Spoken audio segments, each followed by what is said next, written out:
What happened? I said, really? He said, well, I see you out there upsetting my act.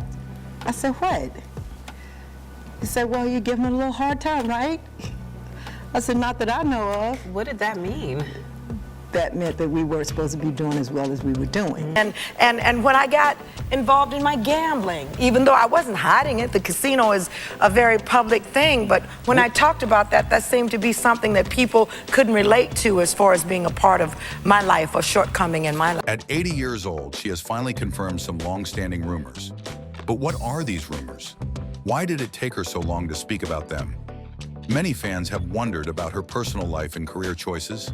It really was. And we kind of grew together. And he did have that music right here. Gladys has always kept certain things private, but now she is ready to share. What does she want us to know? Are these revelations surprising? Join us as we explore Gladys Knight's life and the truth behind the rumors she has finally decided to confirm. But let's take a look at her early life and how it all began. How old were you when you started? 4. 4 years old? Oh, really? Gladys Knight was born on May 28, 1944, in Atlanta, Georgia. She was the daughter of Merrill Woodlow Knight and Sarah Elizabeth. She grew up in a loving family with one sister, Brenda, and 2 brothers, Merrill Jr., nicknamed Bubba, and David. Music was always a big part of her life. Her parents were active in their church choir, which inspired Gladys to sing from a very young age. By the time she was just 4 years old, she was already performing at the Mount Moriah Baptist Church. As she grew older, Gladys's talent blossomed. By the age of 8, she was winning awards for her singing. One special moment happened during her brother's 10th birthday party. When the record player broke, Gladys and her siblings, along with their cousins, decided to entertain the guests with their singing. They impressed everyone with their voices. This inspired Gladys's mother to suggest that they form a singing group. They chose the name The Pips. What was your first record? Every beat of my heart. How old were you then? I ain't telling you. Okay. I was going to count it up. As The Pips, they began to gain attention and recorded several hit songs. They eventually changed their name to Gladys Knight and the Pips, with Gladys as the lead singer. This group became incredibly successful, selling millions of records. Gladys Knight earned the nickname the Empress of Soul and built a remarkable solo career alongside her work with the Pips. She has won 10 Grammy Awards throughout her music journey.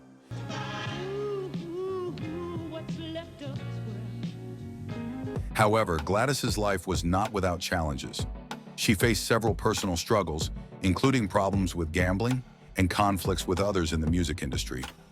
One significant moment of drama came early in her career when the Pips signed with Motown Records in 1966. At that time, Motown was one of the most popular record labels, home to many famous artists.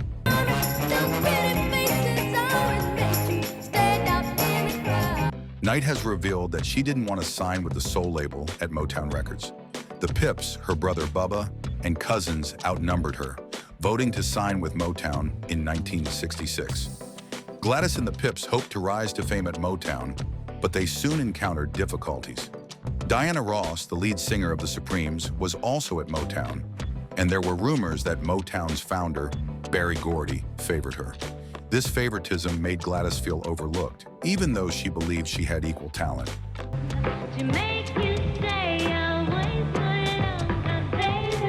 During an interview in 2015, Gladys shared a story about a performance where the Pips opened for the Supremes. Dressing room, we all were dressing in one dressing room. Me, the Pips, and the band, and everybody. And they had dressing rooms lined up for her and the Supremes, right? So we didn't care about that. We're not drama like that. After their show, Berry Gordy called her with bad news. He told her that they were causing trouble for his star act, Diana Ross. Gladys was excited to speak with him, but felt crushed when she learned they were being sent home from the tour. She later suggested that Diana Ross may have played a part in this decision, wanting to keep the spotlight on herself. And by the time we came off the stage, our little road manager came back and said, Mr. Gordy would like to speak to you. Uh-oh, you know what? In her tell-all book, Gladys spilled the tea about her beef with Diana Ross back in their Motown days. Knight revealed that Diana wasn't exactly a fan of her singing. The Midnight Train to Georgia singer shared that Motown big shot Berry Gordy and Diana invited Gladys Knight and the Pips to open for the Supremes. But things got messy when Berry hinted that Diana wasn't vibing with Gladys. We got a call from Mr. Gordy saying, "Well, I hear you're spoiling my act, the Supremes," Gladys revealed. "Well, Mr. Gordy, that's not what we're about, you know? We're just doing our show." Then Gladys said, Berry gave her and the Pips the boot from the tour without warning. He said, "Well, I think you guys should just come on back home tomorrow." So we went back home, and that was the name of that game, recalled Gladys Knight. When asked if Diana Ross was ever mean to her, Gladys replied, "Well, I'm not a liar. I know that she wasn't the happiest with me. Let me put it like that." What happened? I said, "Really?" He said, "Well, I see you out there upsetting my act." I said, "What?" He said, "Well, you give him a little hard time, right?" I said, "Not that I know of." What did that mean? That meant that we weren't supposed to be doing as well as we were doing. However, Gladys and the Pips made a big decision. They left Motown Records and signed a new deal with Buddah Records. This move changed everything for them. That same year, they released some of their biggest hits, like Midnight Train to Georgia, which went all the way to #1 on both the pop and R&B charts. These songs kept the group's success going strong.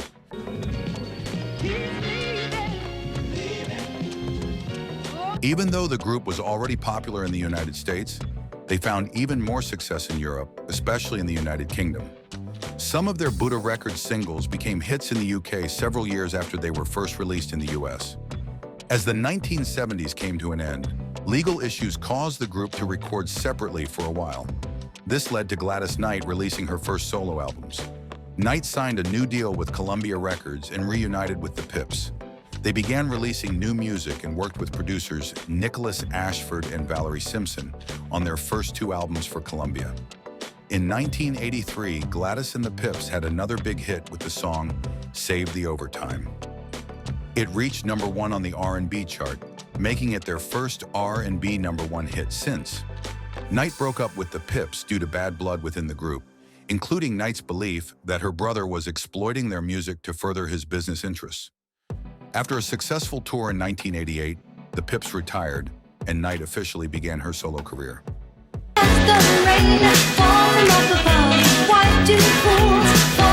Now back to Knight and Diana Ross's feud. It lasted for many years. It seemed like it would never end. However, things changed when they finally had a chance to talk. Gladys said in an interview that they realized they were both young and going through a difficult time back then. In the end, they were able to apologize to each other and move on with their lives. In 2005, after 37 years of rivalry, Gladys confirmed that her beef with Diana was over. She shared that Diana often didn't like her voice, which wasn't surprising given Diana's diva-like personality.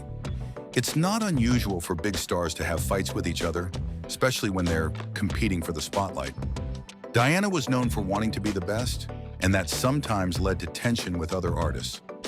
Another part of her story involving feud was between 2 other music legends, Aretha Franklin and Dionne Warwick. This beef started when Aretha got upset over something Dionne said. Dionne mistakenly said that she was at Whitney Houston's funeral in 2012 and claimed she was Whitney's godmother. Aretha took this to heart and called Dionne out on it. When Aretha threw some jabs at Dionne, Gladys Knight stepped in to defend her friend Dionne. Gladys explained how different the 2 women are. She said, "I know my sister, Dionne. It ain't nothing to her. Now, Aretha is a little bit different. It's just one of those things. Everybody got their little knickknacks going on. Dionne is going to speak her mind and tell the truth, while Aretha is going to be sensitive and cause a whole lot of riffraff." Gladys was trying to highlight how Aretha often stirs up drama with others. It really was. And we kind of grew together. And he did have that music right here. Gladys Knight herself has had her share of struggles, especially in her personal life. At the tender age of 16, she found herself pregnant and decided to marry her classmate and Atlanta musician, James "Jimmy" Newman, in 1960. Sadly, she went through a miscarriage before having her first son, James Gaston Newman. When Gladys was just 20 years old, Jimmy began to struggle with substance use. It got worse over time, and he eventually chose to leave his family behind. Amid the difficulties they encountered, Gladys Knight made the courageous decision to step away from her music career temporarily. She retired from performing on the road to focus on raising their child, even as the Pips, her family's musical group, continued to tour independently.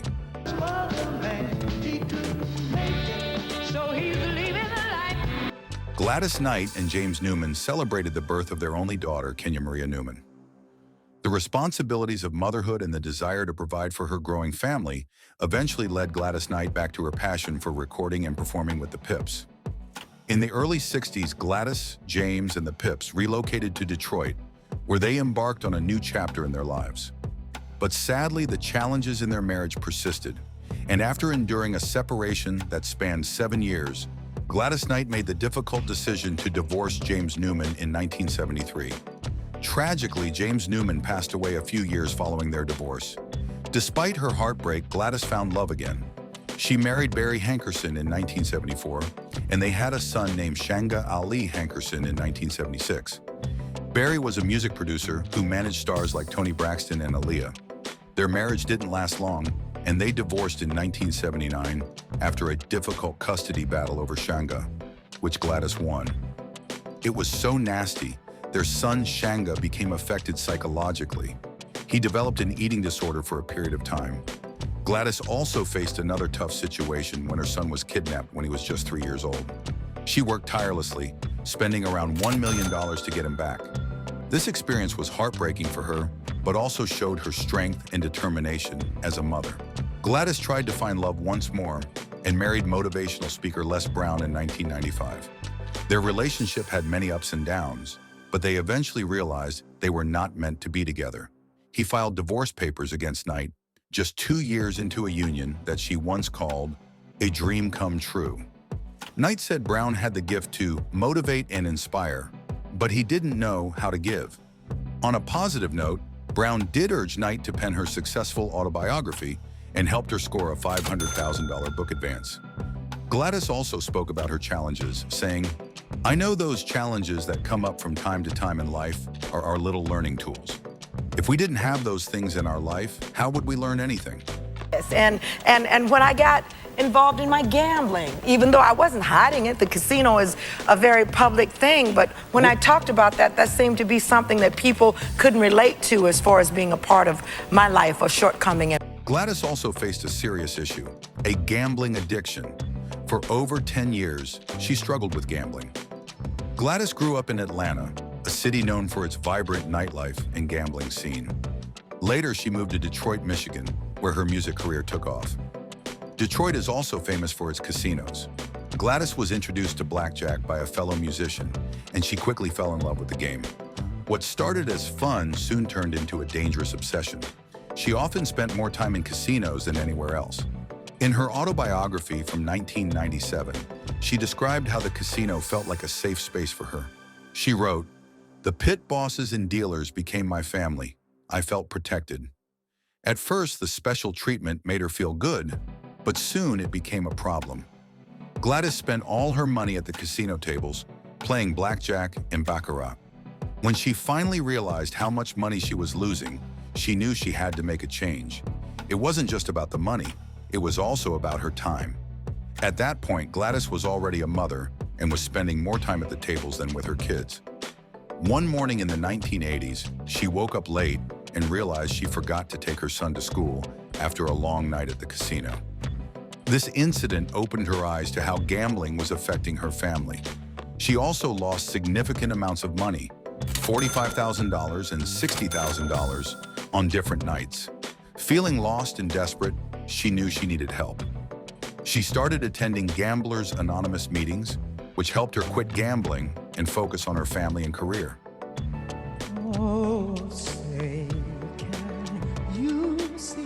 Gladys faced yet another challenge during the Super Bowl 53 in 2019 during Super Bowl 53. Many people were upset about racial discrimination in the NFL, especially after quarterback Colin Kaepernick lost his job for protesting racial injustice by taking a knee during the national anthem. Quarterback Colin Kaepernick. Kaepernick says the league colluded to keep him off the field the past 2 years following his sideline protest beginning in 2016. The Super Bowl was held in Atlanta, and Gladys was invited to perform. While she was excited, many fans questioned her loyalty to the Black community. One fan commented on her social media saying, "Love you, but I'm disappointed." In her defense, Gladys released a statement explaining her reasons for performing. She acknowledged Kaepernick's protest against police violence and injustice. She expressed her hope that her performance would honor the national anthem and bring people together. Gladys has always been an advocate for justice and equality, and she believed performing the anthem was a way to highlight these issues. She said, "I pray that this national anthem will bring us all together in a way never before witnessed."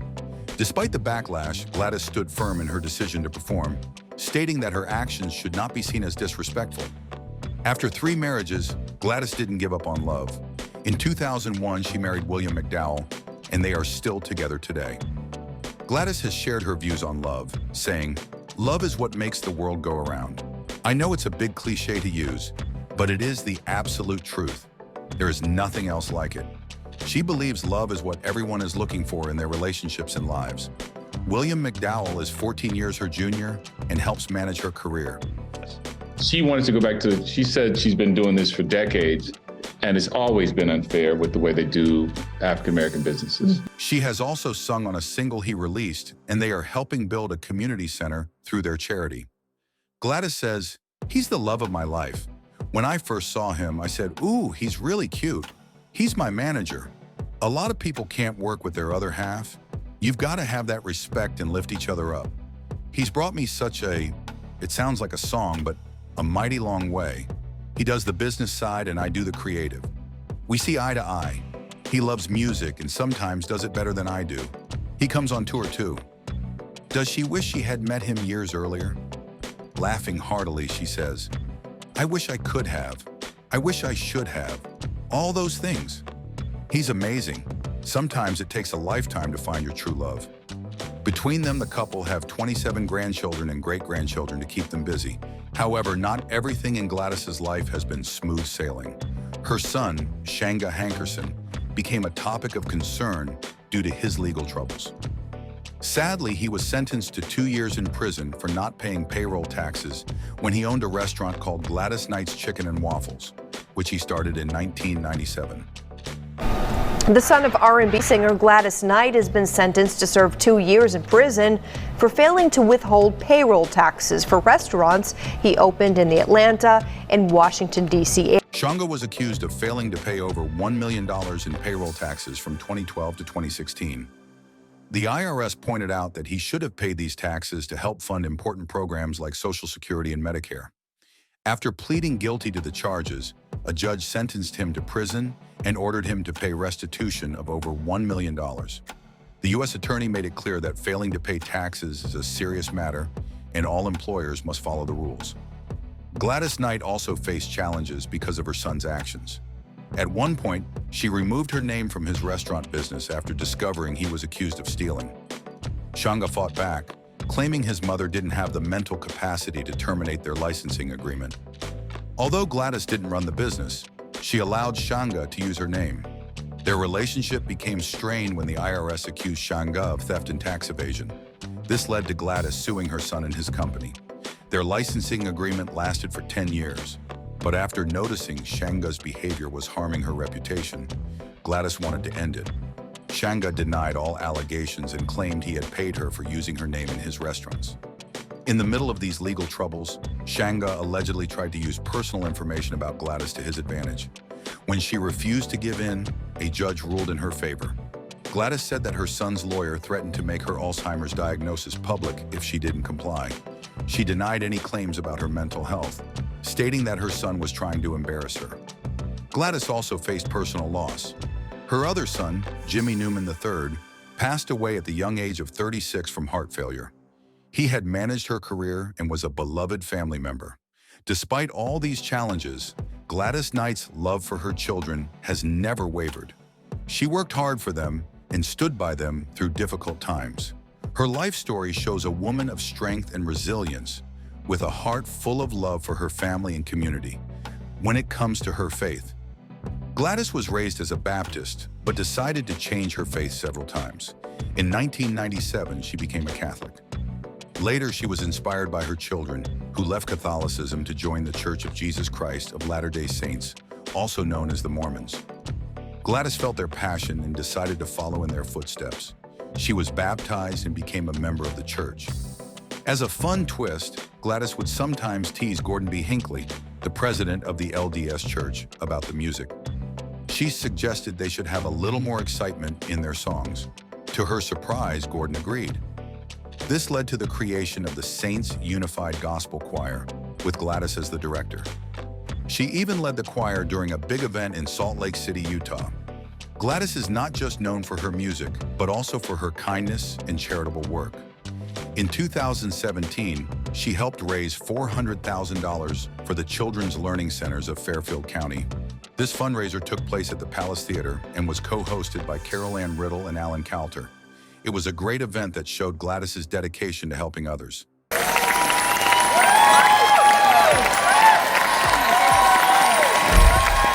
In October 2009, Gladys Knight began her farewell tour of the United Kingdom.